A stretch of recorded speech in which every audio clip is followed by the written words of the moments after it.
In this episode, we're going to witness Bear Grylls eating carcasses, drinking the unthinkable. I'm like, what even is that he's squeezing and using his very own parachute as a sleeping bag? All right, let's go.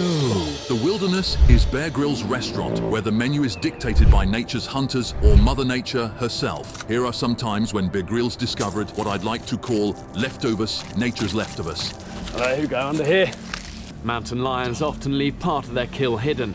Isn't it fascinating how Bear Grylls spots the unlikeliest sources of survival? Stumbling upon a peccary that was intentionally hidden by mountain lions showcases his exceptional survival skills and deep understanding of nature. It is moments like these where he uncovers hidden resources that truly highlight his years of experience in the wild. While Bear Grylls didn't encounter a mountain lion this time around, it is still important to know how to react if faced with these majestic and yet ever so dangerous creatures. First things first, do not run, stay calm, and look big. Never bend or crouch down. Aside from that making you look small, you could also be mistaken as a four-legged prey animal. That's the last thing you'd want, to be seen as food to this wild beast. So try to look as big as possible. Wave your hands up, high and slowly, open your jacket, lift up your bag, raise your walking stick, and also speak in a loud and firm voice and throw whatever objects you have on hand like a water bottle, because your goal here is to convince this big kitty that you are not prey and may be dangerous yourself. In the unlikely event of an attack, your best choice of action would be to fight back. Be as vigorous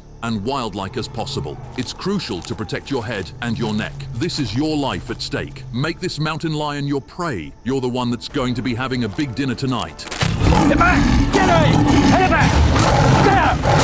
Get back! Bear Grylls' journey through the wild is more than a tale of survival. It's a lesson in respect and balance. He navigates nature's offerings with a deep understanding that every resource taken must be honored.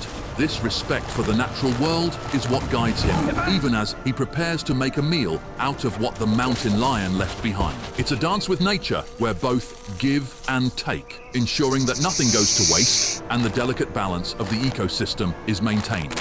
Of that, there's still meat on that to eat. As Bear Grylls goes back to cook this mountain lion's leftovers he just found, let's quickly discuss the elephant in the room, okay? Maybe a baby elephant, or maybe both? So if it's just the news to you that mountain lions store their food, you might have questions like, why do they do that? An obvious answer would be preservation.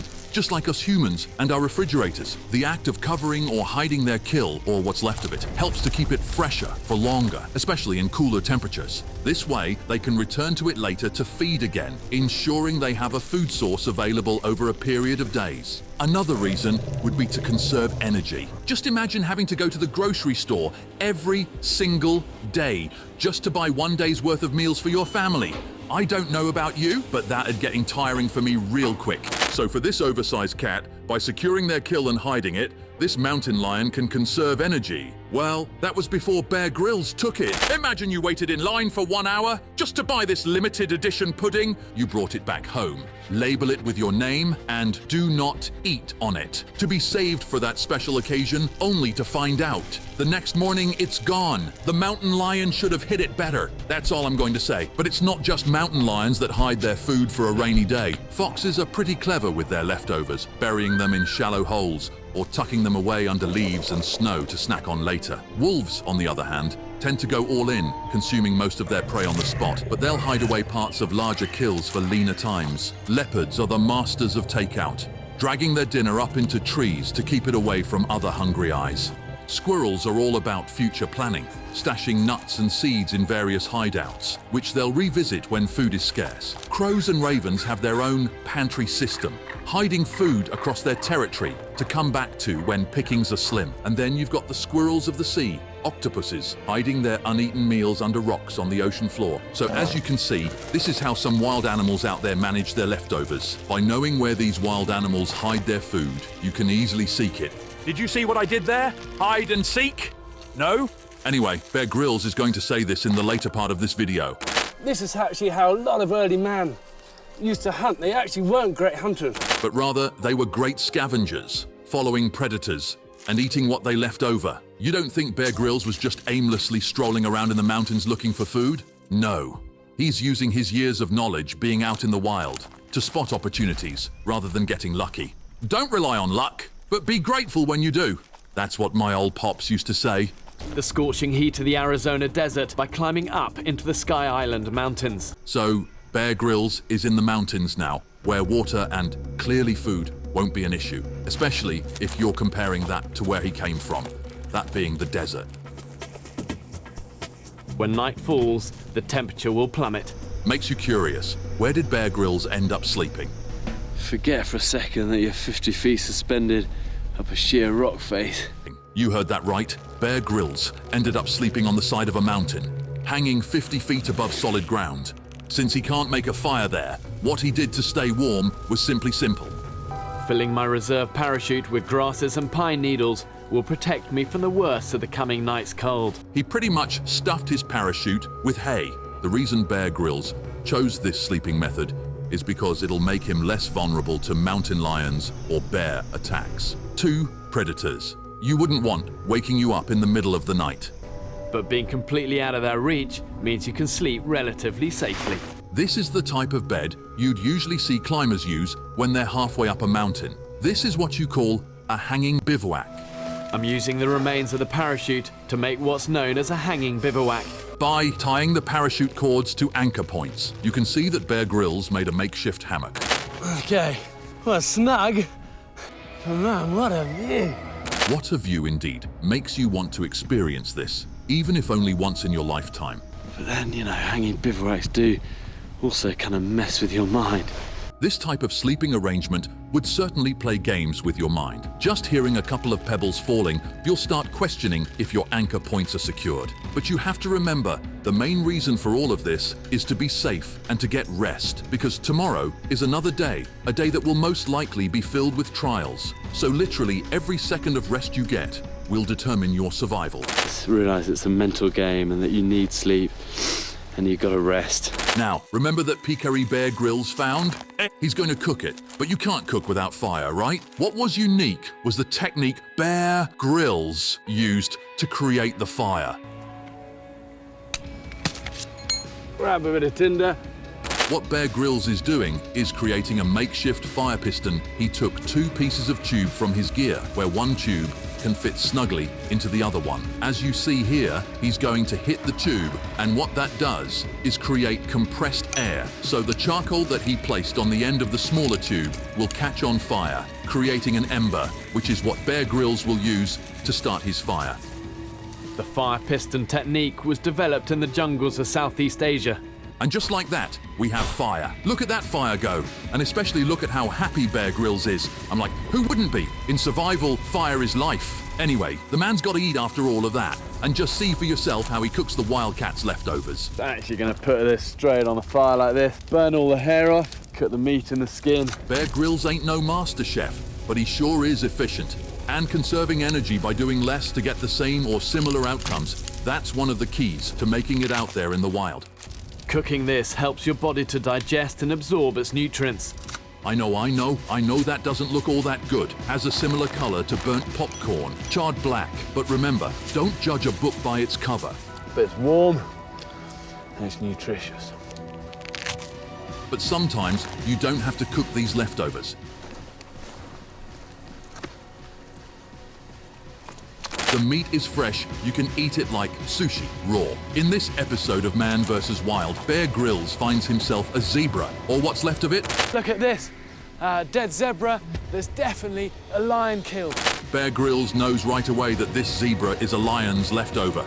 The lion ate all the meat and innards and left the bones and skin for the vultures. Vultures are the first sign, as they will only eat fresh meat.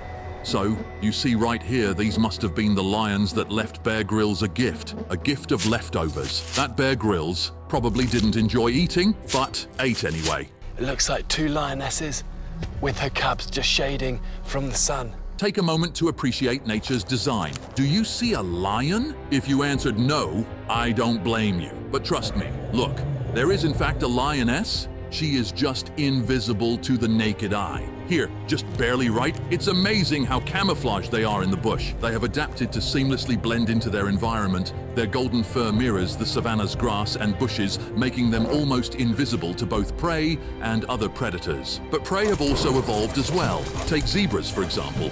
You notice that their eyes are on the side of their head. They're what you call lateral-eyed animals, and that gives them a wider range of vision, which benefits prey greatly because they're able to see more of their surrounding. In turn, they can easily detect predators' movements and react accordingly. So that way, they won't be some lion's next meal. Having side-mounted eyes does have its disadvantages. One being, they may not be as effective at focusing on specific details or objects. So here, we can somewhat tell that a lion is hiding in the bush. But from a zebra's perspective, it's just a bush with no lion. As long as the lion stays still, the zebra won't be able to notice. But even if you are human and you do happen to see a lion, it's still not advised to get too close. They can move 20 meters in just over a second, unbelievably fast. Lions can accelerate really fast. Apparently, it doesn't also help that they are chase animals. That's their instinct. If you run, you're gonna be chased, and you're gonna be dead. If ever a lion is running towards you, just use the same advice I said about mountain lions. You're going to have to bluff your way out of this one. Again, just stand your ground, don't run, and try to be as intimidating as you can be. But this advice doesn't entirely apply to rhinos. There's a group of white rhino here. That is truly beautiful. It's not every day you see two white rhinos. But as Bear Grylls mentions, never underestimate a rhino. I know of two South African brothers that got charged by a big bull rhino. He shared a story about two South African brothers who got charged by a rhino and they just barely made it. They were really lucky. So understanding how rhinos behave and act and how you should respond in the event of a rhino or even an elephant charge could just very well save your life. Defensive position where they put their backsides together and they face outwards. When rhinos do that, that's your first warning sign you're too close. They notice you and are in a defensive position. The rhinos are still unsure if they will either charge at you or just simply run away. So don't give them a reason to charge at you by moving closer to.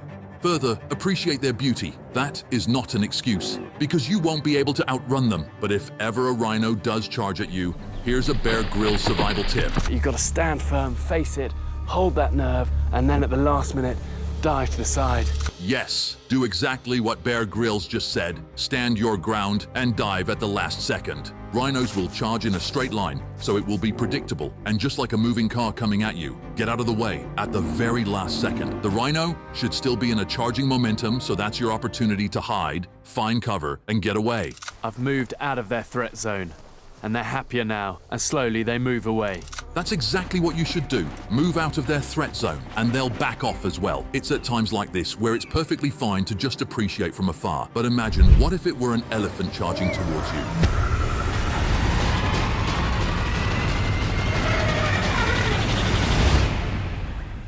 Speaking of elephants, if you're in the savannah and out of water, Bear Grylls has another tip for you.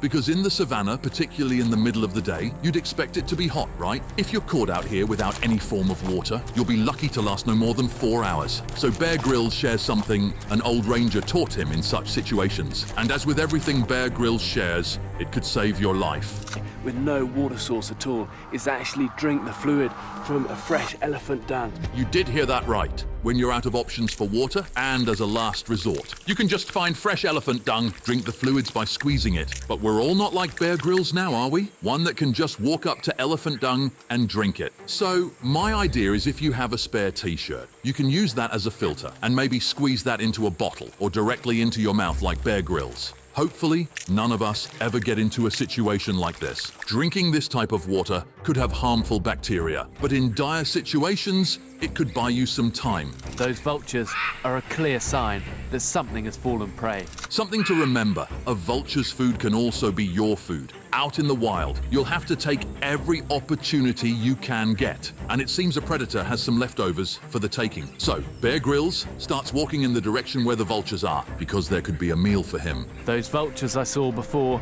are on the ground now, and quite close.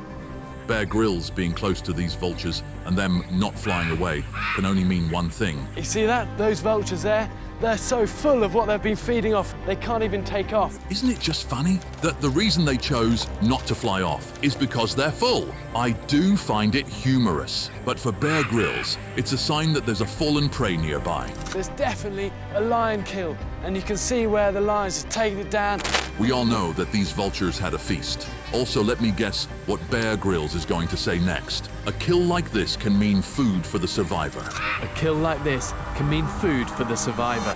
Okay, yes. I may have cheated. I might have already seen this part. But that doesn't take away from the fact that it is true. And also, that doesn't mean you should go around eating any leftovers these big cats leave behind. And there are ways you can tell if the meat on it is fit to eat. Bear Grylls mentions 3 ways to know if meat like this is safe to eat. The first sign is that there are vultures around because they only eat fresh meat. Second, check if there are no maggots. That means it's only been hours since it was killed. If there are maggots, that just means it's already been days since the kill. And lastly, if the carcass smells rotten, just walk away. It's not worth eating. It's fresh and an excellent source of protein. You heard it from the man himself. Guess it's time to dig in. And with no hesitation, Bear Grylls cuts into the tough skin. Butchers, what's left of this zebra? And just like sushi, eats it raw. That magic. That's the best chance of me getting some protein. I don't know what the taste of magic is, but I can imagine for sure it's not that. But surprisingly, this is how our ancestors would hunt. They weren't great hunters, but rather opportunistic scavengers. And opportunistic, following out where lions would eat. So we humans certainly have come a long way since then. But that doesn't mean we can't apply a thing or two from early man, especially in survival situations where we're cornered to go back to the basics. Where out there in the wild, you don't know when your next meal will be. Anyway, as Bear Grylls finishes eating, he puts some in his pocket for later, takes one last bite, and continues his journey. One last bit. Awesome.